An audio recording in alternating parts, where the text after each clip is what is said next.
Aloha and welcome to. I thought I promised to post these things daily, but it appears that I have not been. So, hold on. There's something that I want to get for everyone. Ooh. It's called. This is my house. And the thing that I want to show you guys is over there. So, it's been a couple days. My weight loss has kind of stalled a little bit, plateaued, but at the same time, I'm not trying to lose like super tons of weight super fast. I'm trying to do something more maintainable, which is where I was in December anyway. And so I have mushrooms from the local Korean market, shiitake, and some type of green. I have no idea what it is. I need to ask the farm box people. And they like tell me what's in it every time. It's really good. It's a yellow flower. I don't think it's take no hana. That's not the right word. There's some type of flower that you get in certain Japanese ramen restaurants, especially I think if they're Kyushu based, and it's like marinated in soy sauce and sesame oil, and cooked down, and it's just so good. Oh my god. Anyway, maybe I'll ask my ex-wife's brother. So tossed with some berry seasoning from Whole Foods. I don't know if you can really see it. And what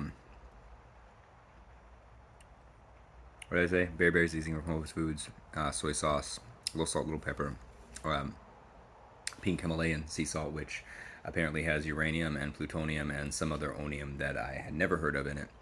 So don't use it. Get regular salt. Check what's in your food. I mean, it's probably, I don't know, radioactive.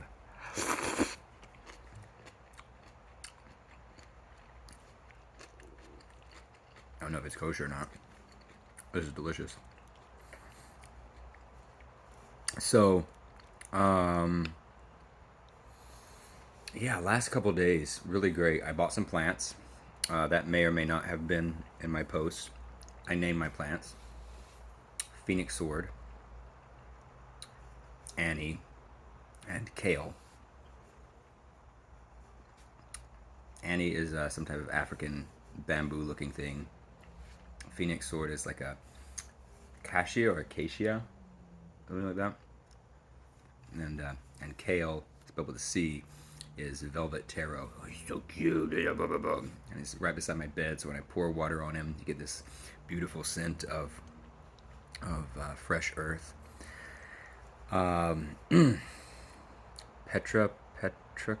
Petronome, Petra. I don't know. Australian scientist in 1964, Wikipedia something. We'll figure it out. There's also a Indian attar or perfume that's called Miti attar, and they take wet clay after it rains and they bake it in these giant distilleries, and then mix it with some type of stabilizing oil, and then yeah, it's delicious. So I have some of that as well. Petch, can't do it. Whatever. Busy week. Just finished the student manual for my school's PsyD program, and it's a lot. It's a lot to digest at once, but they did a really great job of laying out what is expected, especially for the casework that I have to do at the end, which is like my graduating project. So there's some individual or couple or group that I will work with for a number of months or a number of sessions, a number of hours, take notes, get their consent. I have to get the approval of the office that this person and their situation and their case is worth exploring. and then write about it. History background, bring in 4 to 5 references of outside literature and research, and then bind it in a thing. Like, wow, that's kind of cool. I remember being an undergrad and going to our library and seeing these research journals that other students had done, and I was like, wow. So yeah, I actually get to do a research project, and I'm only getting excited about it and talking to you guys right now, or to myself. But big things that happened. Went to a play on Friday that was about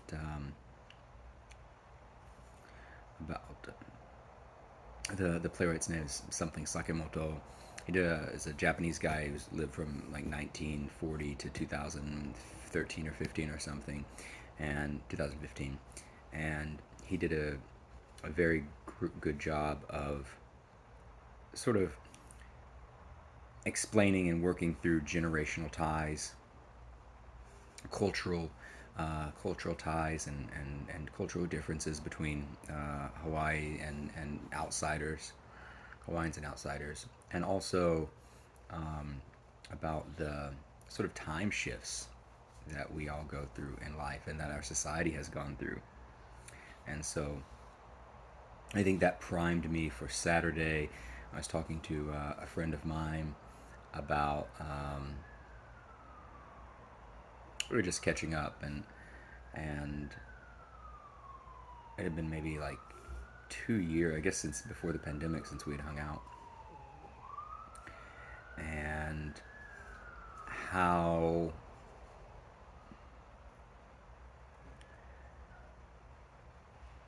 the neglect of my parents affected me, and how my mother, didn't really necessarily have a choice in the marriage.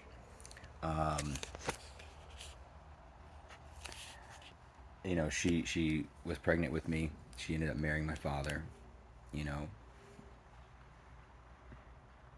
Hormones pumping, want a fucking baby, or at least you want to simulate having a baby. It doesn't really matter who you get pregnant with, but you want it to be with a great guy, or at least a stable guy, or at least a fucking guy that looks good and can pass on some good genes to your kids. And it goes either one of 3 ways, right? The guy's awesome, everything works out. The guy's shit, doesn't work out. Or, you two find some common ground and you make it work. And it works for as long as it does.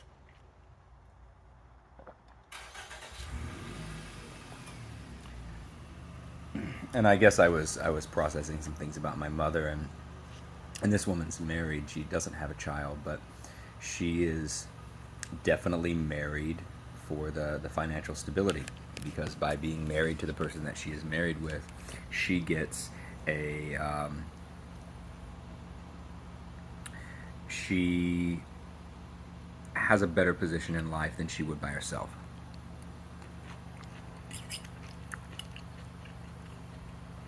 So it's a beneficial marriage for her. I'm not trying to rock that boat on that one. But,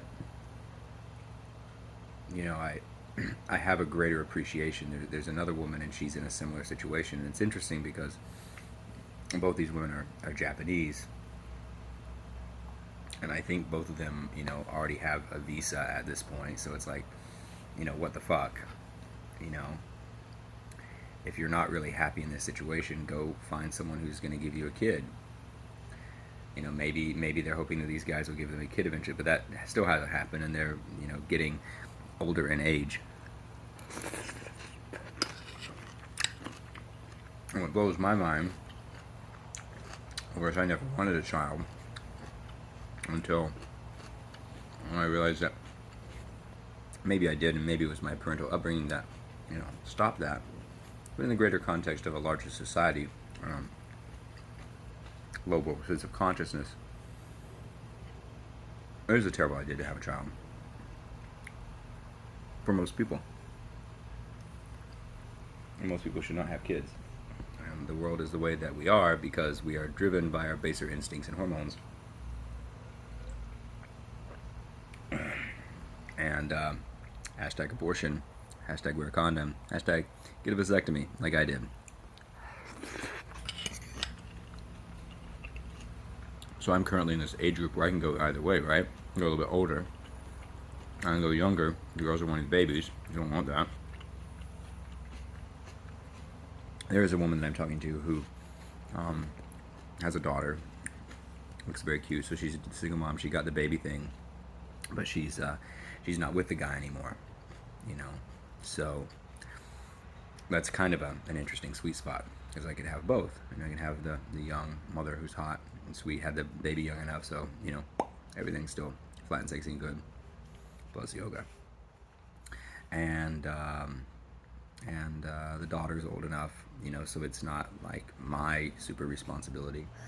And anyway, back to I guess to doing me.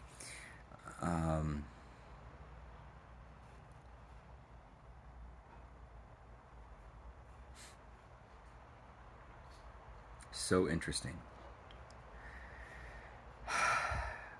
And then I went for a hike, and that blonde girl that drove me crazy last year, that drove me so crazy that I went into a downward spiral for a month because I didn't know how to process my emotions of grief over her and other bullshit that was piling up.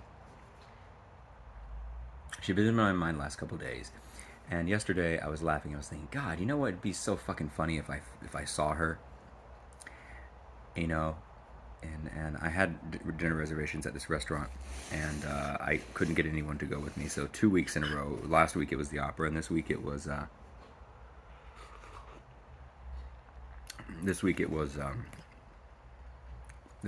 restaurant. I had dinner reservations with this girl that I met on Tinder that stood me up for the opera, and she flaked out and ended up standing me up again. Who knows if her grandfather is actually in the hospital, intubated or not? Maybe, maybe not. You know, my guess is that she probably does have as much anxiety as she says that she does. But still, take it from someone who's been depressed and inside forever, for years of his life. Get out and live your life and have some fun. I'm a fun guy. Roll the dice, you know. But that being said, maybe the energy is wrong, and maybe she is that crazy, and I should stay away anyway. So she also doesn't do yoga. She runs for her anxiety. I need women who do yoga for their anxiety, because yoga bitches are so much more flexible. If you're a yoga bitch, please connect, click, subscribe. Don't report me to YouTube. I'll get demonetized. Or whatever. So, I had an open seat. Couldn't find anyone to go with me. I had some options. I'm like, no, I'm not going with these people. I'd rather go by myself. I'm going for the food anyway. I love the atmosphere. I love the restaurant. And,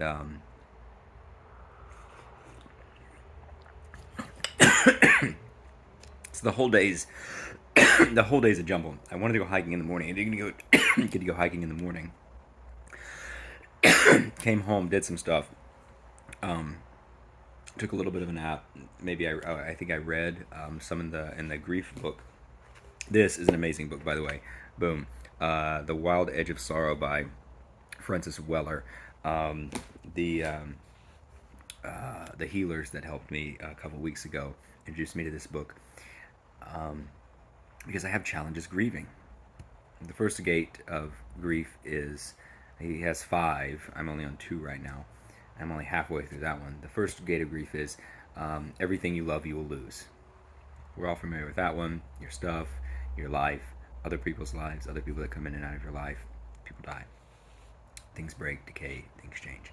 The second gate is very challenging for me, and it has to do with Richard Schwartz's no bad parts, internal family systems, grieving for things that we have never loved and or cannot love. And he uses the word exile, and there's some Carl Jung in there as well, like your traumatic event, something happens, part of your psyche splinters off in order to protect the rest of the psyche, but then you have this bundle of energy, psyche that's left over, that trauma that's trapped in your body somatically somewhere, and it explodes, or it's triggered at a certain point, causes overeating, depression, addiction, anxiety, because it's not integrated into it, or it's a part that you push out. Like, you hate this part of you. You hate that you have these thoughts. You're ashamed of your sexuality. You're ashamed of your physical appearance. You're ashamed of I don't know, whatever that you have. Disgusted. You find it unattractive.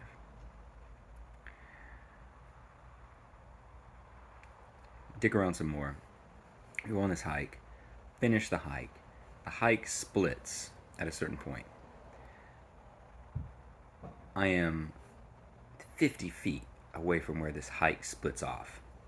If I had been just a little bit slower or just a little bit faster, I guess if I had been faster, it had been a lot faster, but early in the day, whatever.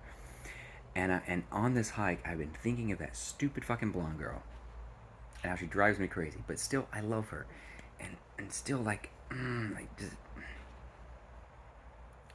you have an energetic cord with someone, and no matter how many times you try to cut it, it's still there.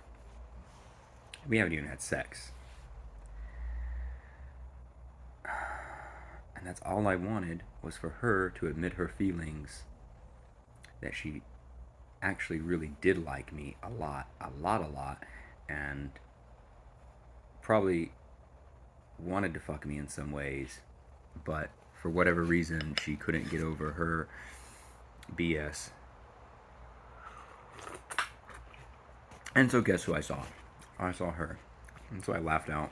It actually tickled this manic part of me. I was like, oh. She scoffed. She's like, oh my god. She scoffed. I was like, wow, speak of the you. And she's with this dude, super tall, super fit, definitely 100% military, boring as fuck, you can tell. And I know that pissed her off. I know, because it had to have been their first or second date. And they're going on this hike. He's like, what the fuck? I'm looking good. I'm enjoying myself. But I get back home and I realize that I have this tension and this energy built up. And it builds and it builds, and I shower and I get ready, to go out to dinner with myself. And I know she's pissed off, and I know it bothered her, and I'm loving that it bothered her. And part of me still loves that it bothers her, because, again, I know she liked me a lot. I know she loved me. She said as much.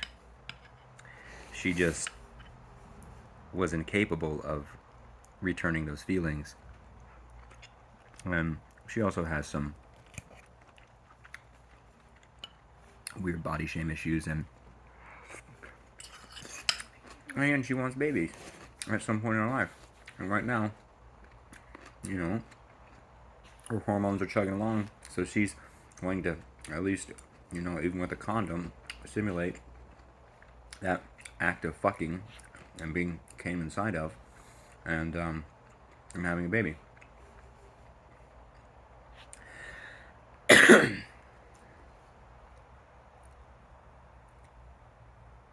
Because that's the level of consciousness that she's in. And people will deny that. You can write as many fucking comments as you want. It is so fucking true.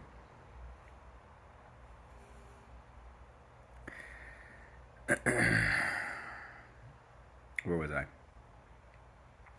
So the energy built up, and I sat down with my Palo Santo, with my sage, and some Moldavite that I got from a dear friend, and I started meditating on change and how everything changes, it's okay, everything decays.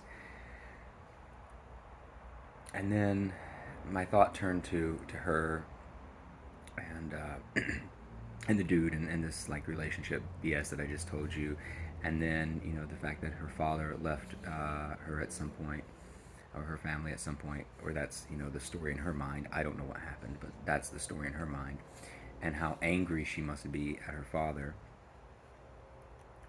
You know, and hence why another reason that she's going after the type of men that she's going after. And then that led me to realize that I was angry at my mother. I was angry at my mother for not loving me because but she couldn't love me because she was being abused by my father. I mean, she loved me as much as she could, but she had to protect herself too, and she protected me as much as she could. And I also realized, or felt, it's a difference between realizing here and feeling with your emotions and then bringing that into the physical. And I felt, I felt the sadness that she must have felt because I never loved her. And the reason that I never loved her at that point, or my father, I had so much anger. And that healing that I had a couple weeks ago, that took that bottle top off of my emotions and let me feel my emotions. And I'm wondering why I'm so angry recently and why I'm so frustrated at so many things. And I realized that I was still harboring anger and frustration, a part of me, a blended part of me. It's not my actual me, but in IFS terms,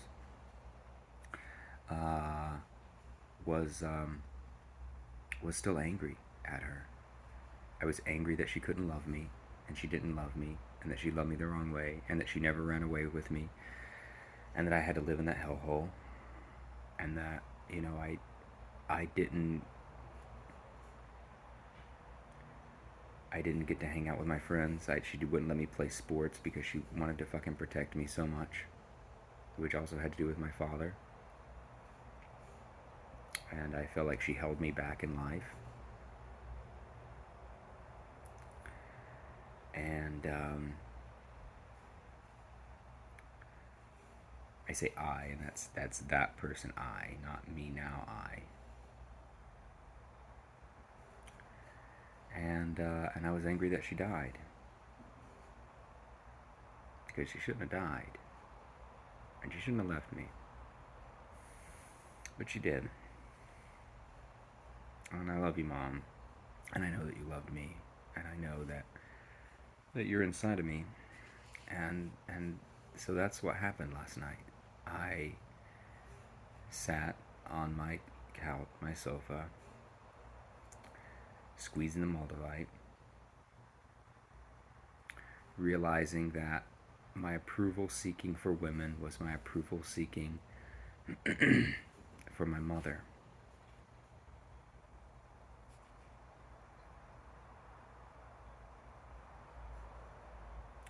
And that I would never get that approval from her because she is dead. And that no woman could ever live up to that approval that I would never get from her.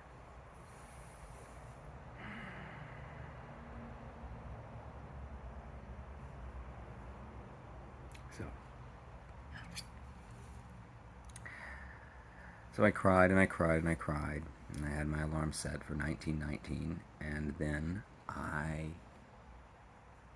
got up and I took my mother to dinner. And and it must have been strange for the guy at the door to be like, "Hey, you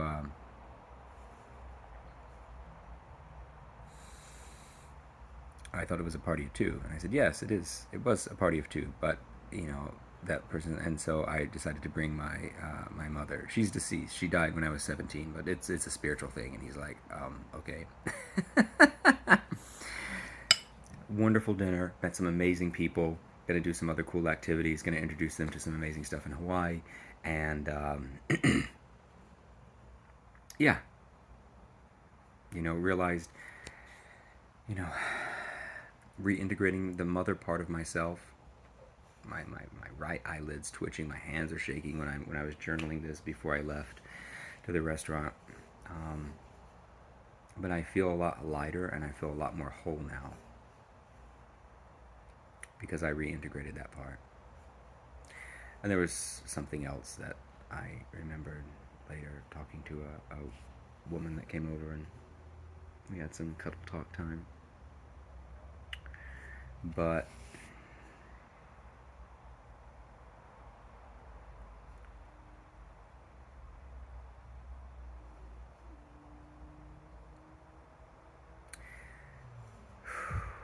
I have a lot to do. I have a lot of people to help. I have a lot of people to give love to. I have a lot of love to give to myself. I have a lot of growing still left to do. A lot of organizing still left to do. I'm going to try to update as regularly as possible on this channel. It may not be every day, but I really do want this to be an example of a journey from basically homelessness. I actually was homeless just for a small amount of time and not able to ask anyone for help, and who was saved by the pandemic and pandemic unemployment assistance money.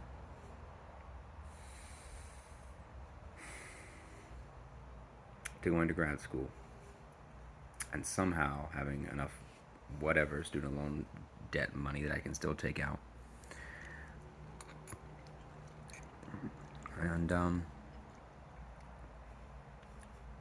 and to sobriety, and to living my life, and to shedding the baggage, and to living with courage and dignity and self-fucking love. So, grab this book, grieve your parts, love your parts, live with some fucking dignity. Six pack's coming, look out for it. Aloha.